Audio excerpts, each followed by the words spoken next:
मानव सभ्यताको विकाससँगै संस्कृतिको पनि विकास भएको हो। नेपालमा विभिन्न जात जातिहरूको बसोबास रहेको छ। धार्मिक सहिष्णुता त छँदैछ,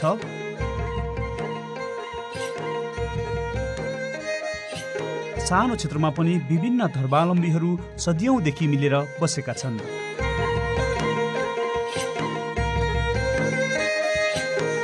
नेपाली सेना एउटा यस्तो संस्था हो जहाँ अनेक धर्म, जाति, सम्प्रदायका मानिसहरू एउटै मालामा गाँसिएर बसेका छन्।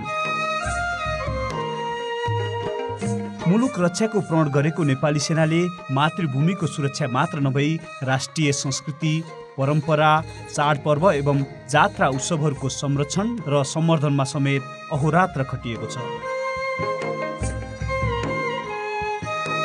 नेपाल एकीकरण अघिदेखि आज पर्यन्त नेपाली सेनाले राष्ट्रिय हितका निमित्त एक वफादार राष्ट्र सेवकको रूपमा आफूलाई उभ्याएको छ।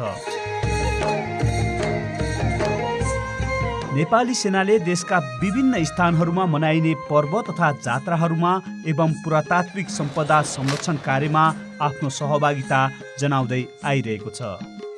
चाहे त्यो पूर्वको उधौली उभौली पर्व होस् या सुदूरपश्चिममा मनाइने गौरा पर्व नै किन नहोस्।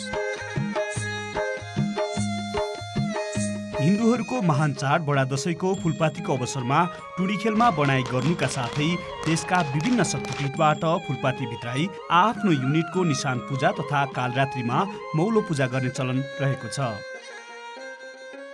यस्तै नेपाली सेनाले देशका विभिन्न शक्तिपीठहरूमा सुरक्षा समेत प्रदान गर्दै आइरहेको छ।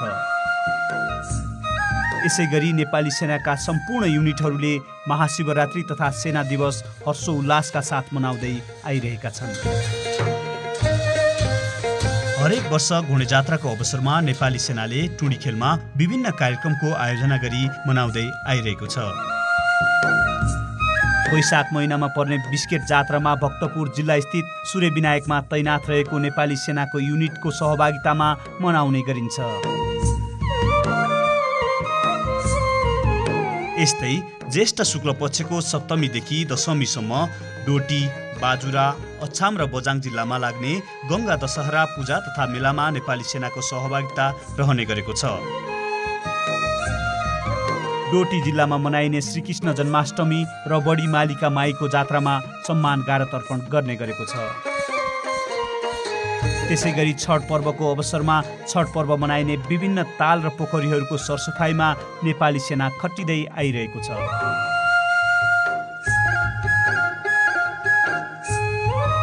यस्तै सिन्धुली जिल्ला स्थित सिन्धुलीगढी युद्ध संग्रहालय परिसरमा हरेक वर्ष कार्तिक 24 गते मनाइने विजय उत्सवमा नेपाली सेनाले सलामी अर्पण गर्ने गरेको छ।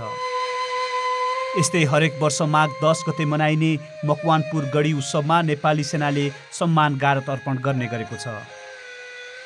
अछाम जिल्लामा मनाइने बैजनाथ धाम मेलामा नेपाली सेनाले पूजा गर्ने गरेको छ भने धार्मिक तथा ऐतिहासिक महत्त्व बोकेको पाल्पा जिल्लामा मनाइने रणउजिरेश्वरी भगवती जात्रामा, अमरनारायण भगवानको पूजा तथा शोभा रथयात्रामा, श्रीनगर गणेश मन्दिरमा पूजा र शीतला देवी मन्दिरमा पूजा तथा रथयात्रामा नेपाली सेनाले बडाईका साथ सलामी अर्पण गरी बाजा गाजाका साथ मार्च पास गर्ने गरेको छ।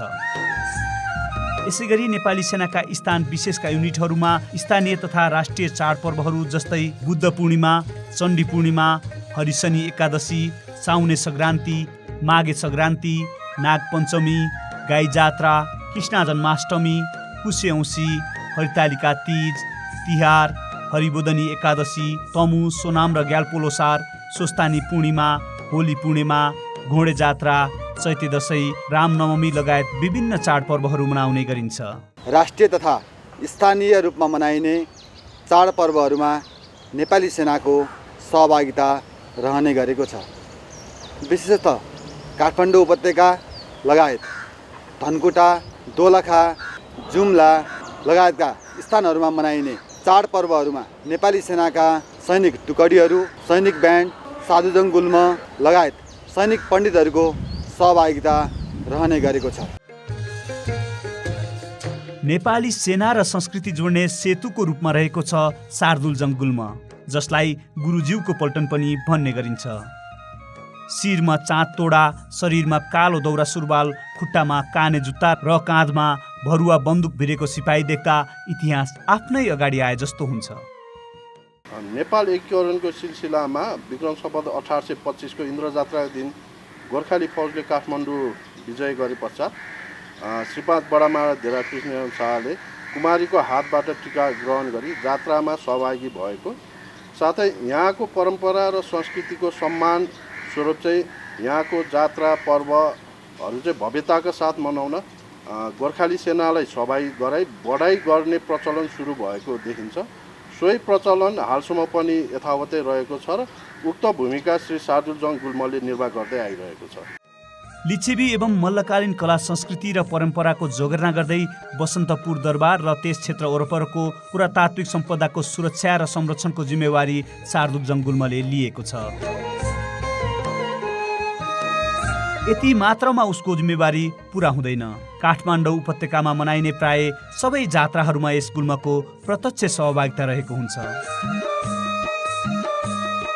जस्तै नुवाकोट भगवती जात्रा, रातो मचिन्द्रनाथको रथारोहणदेखि भोटो देखाउने जात्रा, देगु तलेजु महाराज प्रचार पूजा, गङ्गामाई यात्रा, चाङ्गु नारायण कलश यात्रा, इन्द्र जात्रामा लिङ्गो लिन जानेदेखि लिङ्गो नगर प्रवेश, इन्द्रध्वजको लिङ्गो खडा गर्ने, इन्द्र जात्राको तल्लो टोल, माथिल्लो टोल, नानीचा यात्रा तथा लिङ्गो पतन यात्रा, पचली भैरव यात्रा, गोर्खादेखि जमलको जमरा घर हुँदै हनुमान ढोकासम्म फुलपाती भित्र्याउने, गुह्येश्वरी यात्रा, रातो मचिन्द्रनाथ जात्रा, महाशिवरात्रि तथा सेना दिवस, चिरको लिङ्गो खडा गर्न मैलको हाँगो लिन जाने, चिरदाहा, घोडे जात्रा, गोरखनाथ पूजा, सेतो मचिन्द्रनाथको जात्राहरूमा गुल्मबाट बानादार सहित बनाई टोलीको सहभागिता रहेको हुन्छ। यी जात्रा पर्व तथा समारोहहरूमा सहभागी हुँदा सार्दुलजङका फौजले ऐतिहासिक पोसाक र इनफिल्ड हतियारबाट बानादार टुकुरीको सहित सहभागी हुने गर्दछ। यस गुल्मबाट खटिएको फौजबाट सलामी र इनफिल्ड हतियारबाट बढाइ गरे पश्चात मात्र जात्रा सुरु हुन्छ भने जात्राको अन्त्यमा समेत बढाइ गरी अन्त्य गर्ने परम्परा रहँदै आएको छ। श्री पञ्चमीमा हनुमान ढोकाको नासल चोकमा हनुमान ढोका हेरचाह अड्डाको आयोजनामा सुनाइने बाँडीको राष्ट्राध्यक्ष एवं नेपाली सेनाका परमाधिपतिको सहभागितामा उपत्यका भित्रका नेपाली सेनाका सबै युनिटहरूको निशानसहित वसन्त श्रवण गर्ने परम्परा रहेको छ।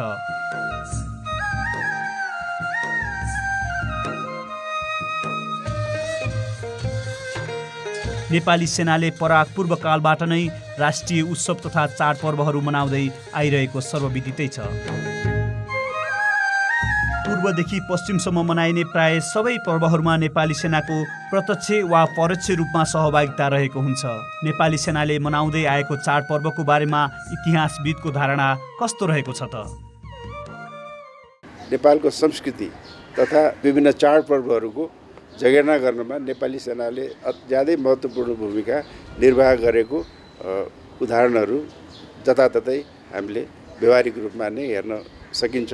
चाडपर्वहरू चाहे सामाजिक रूपमा हुन् अथवा चाहिँ राष्ट्रिय पर्वका रूपमा सबैमा नेपाली सेनाले सक्रियताका साथ अगुवाई गरेको इतिहासमा पाइन्छ र यसबाट चाहिँ राष्ट्रिय एकताको प्रवर्धनमा ठुलो योगदान पुर्याइरहेको छ भन्ने एउटा उदाहरण हाम्रो सामु प्रस्तुत भएको देखिन्छ। नेपाली सेनाले धर्म संस्कृति तथा राष्ट्रिय चाडपर्वहरूलाई ठुलो महत्त्वका साथ मनाउँदै आइरहेको छ। नेपालको परम्परा र संस्कृति जगेर्ना गर्न नेपाली सेना निरन्तर लागिरहेको छ। वास्तवमा चाडपर्व भनेका हाम्रा पहिचान, सम्पदा र अस्तित्व हुन् भन्ने कुरालाई हामीले कहिल्यै नकार्नु हुँदैन। चाडपर्व जीवन पद्धतिका वस्तुगत आधार पनि हुन्। हरेक चाडपर्व हरेक जातिको संस्कृति र संस्कारसँग जोडिएको हुन्छ। नेपालमा प्रत्येक चाडपर्व मनाइनुको पछाडि विशिष्ट अर्थ र अन्तर्निहित उद्देश्य रहेको हुन्छ। त्यसको महत्त्व युगौँ युगदेखि जस्ताको त्यस्तै रहँदै आएको छ।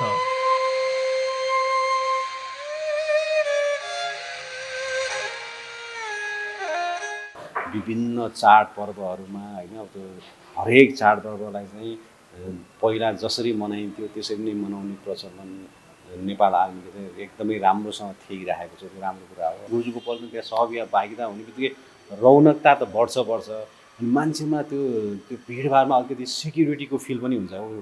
नेपाली सेनाप्रति धेरै नै आभारी छौँ।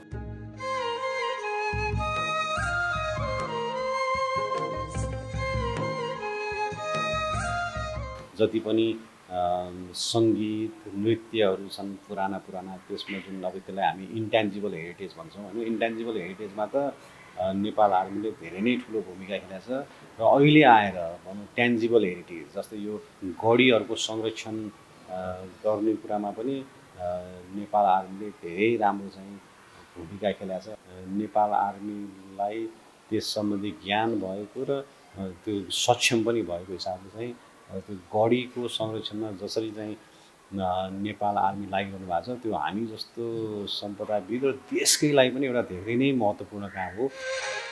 नेपाली सेना बहुल जाति, पक्ष, धर्म र सम्प्रदायको साझा घर हो जहाँ सबै एक सूत्रमा बाँधिएर बसेका छन्।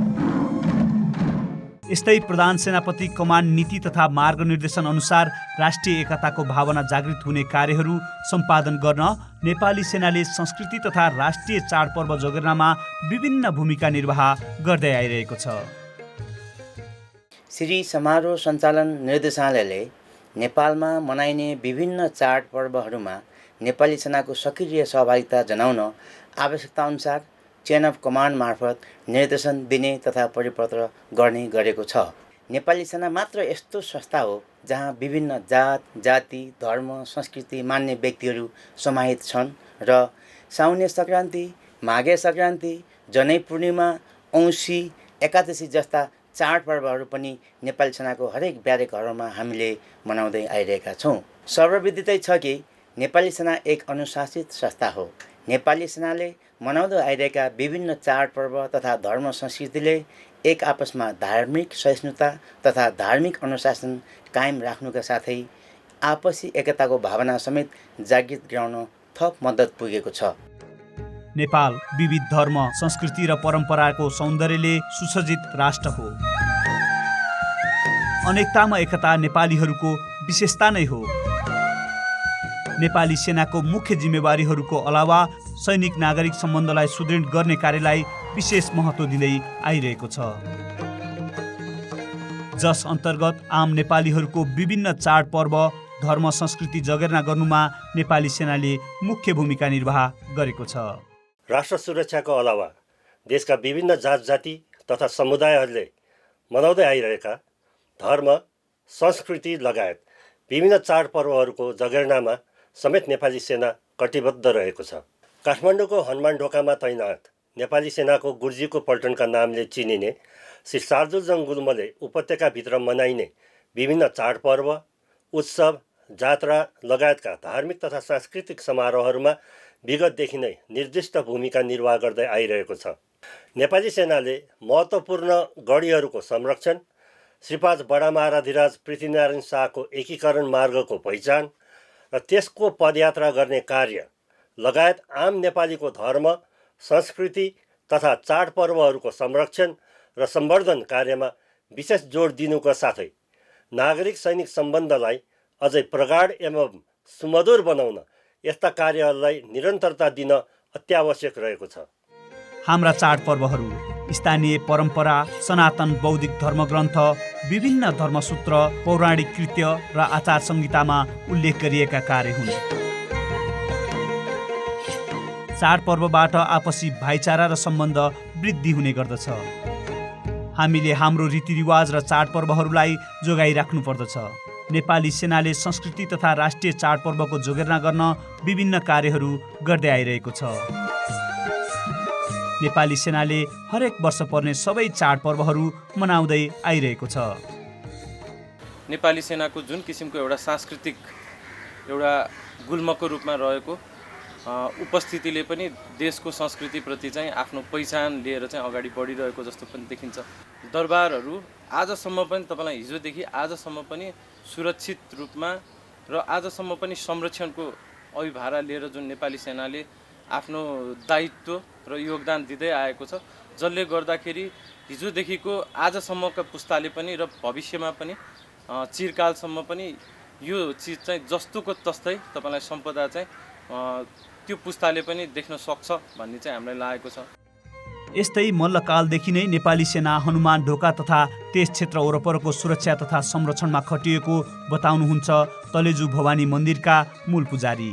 2025 सालमा चाहिँ नि जब चाहिँ नि गुर्जु पल्टन भनेर चाहिँ नेपाली सेना चाहिँ नि हाम्रो कोटमा थियो, मखनको उसमा कोट छ नि जुन चाहिँ नि यो कोट पर्व भएको ठाउँमा, त्यहाँ चाहिँ त्यही अन्तर्गतबाट मात्र यहाँ हुन्थ्यो। हनुमान ढोकाभित्र चाहिँ नि यहाँ ढोक्यो भनेर चाहिँ नि त्यो बेलादेखि नै थियो, मल्ल राजादेखि नै। तर पछि चाहिँ नि शाहवंशी आउँदाखेरि पनि 25 साल पछि जब 26 सालमा चाहिँ नि वीरेन्द्र सरकार, स्वर्गीय वीरेन्द्र सरकारको चाहिँ जन्मोत्सव वर्तमान र विवाहको उसमा चाहिँ नि यो क्षेत्रलाई चाहिँ नि सुरक्षित गर्नु पर्यो। यसलाई चाहिँ निरन्तरता दिएर नेपाली सेनाले चाहिँ नि अग्रसर दिएर अहिले हालसम्म पनि यस चिजलाई चाहिँ नि सोच्नु भन्दा पनि राम्रो किसिमले चाहिँ नेपाली सेनाले चाहिँ अहिलेसम्म गरिरहेको छ।